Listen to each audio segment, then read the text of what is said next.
மக்களே, இது என்ன நோயின்றே தெரிய மாட்டேங்குது. இதோட 3 கோழி இறந்து போயிட்டு.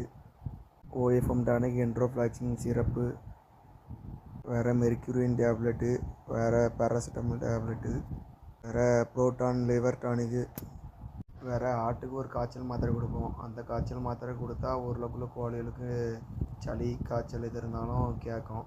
அதுவும் கொடுத்து பார்த்தேன், அதுவும் இது கேட்கல இந்த நோய். இது எல்லாம் காலையில் ஒரு நேரம் சாயங்காலம் ஒரு நேரம் கொடுக்க தான் செஞ்சேன். ஆனாலும் 3 கோழியுமே செத்து போயிட்டு. இது என்ன நோய், இதுக்கு என்ன மெடிசன் கொடுக்கணும், யாருக்காவது தெரியும்னா கமெண்ட் பண்ணுங்கள். அப்படின்னா தெரியாதவர்களுக்காக தெரியும். எனக்கும் இனி ஏதாவது கோழிக்கு வந்தாலும் நான் பார்த்துக்கிடுவேன். வேறு மக்களே, நான் இன்டர்கேட்டிங் ஃபார்மிங் பண்ணிகிட்ருக்கேன். எங்கள் வீட்லேயும் ஒரு 40 சென்ட் இடம் இருக்குது.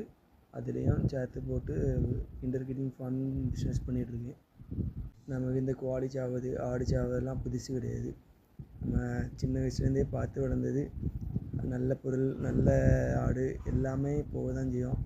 பிஸ்னஸ் வந்துன்னா அப்படி தான் இருக்கும். அதனால் புதுசாக தான் நோய் வந்தாலும் எனக்கு வருத்தமாக இருக்காது. அதுக்குள்ளே மெடிசின் என்னன்னு நான் ஃபஸ்ட்டு தேடுவேன்.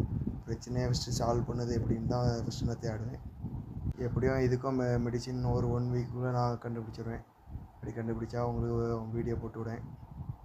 யாருக்காவது இன்டர்கேட்டிங் ஃபார்மிங் பிஸ்னஸ் பண்ணது இன்ட்ரெஸ்ட் இருக்குன்னா சப்ஸ்கிரைப் பண்ணி வைங்க. நாளிலேருந்து நான் டெய்லியும் வீடியோ போடுவேன். நாளைக்கு டே 1.